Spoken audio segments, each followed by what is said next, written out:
আসসালামু আলাইকুম, সবাই কেমন আছেন?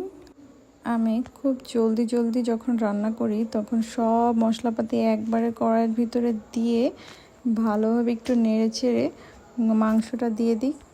মাংসটা দেওয়ার পর আমি এই মশলার ভিতরে মাংসটা অনেক টাইম ধরে এরকম কষিয়ে নিই, যাতে মশলাটা মাংসের ভিতরে ভালোভাবে ঢুকে যায়।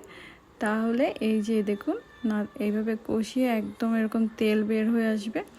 আর এই যে তেলটা আমি কিন্তু এখানে সয়াবিন তেল আর সরিষার তেল দুইটাই ব্যবহার করেছি, কারণ পার্সোনালি আমার এই দুইটা তেল একসাথে ব্যবহার করে রান্না করতে ভালোই লাগে।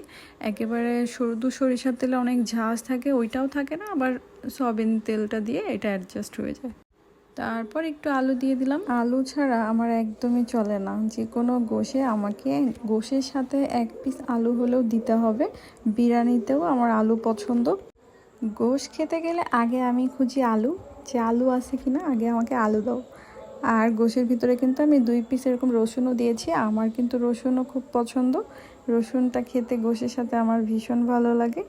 আর আমার মতো কে কে এরকম আলু প্রেমী আছে যে আলু ছাড়া তাদের চলে না, অবশ্যই কমেন্টস করে জানাবেন। এই যে দেখুন, একটু পানি দিয়ে এর মধ্যে সব মশলা, যে গুঁড়া মশলা যেটা আছে, গরম মশলা, এটা দিয়ে দিলাম। দিয়ে একটু নেড়ে চেড়ে এই যে আমার রান্না হয়ে গেল।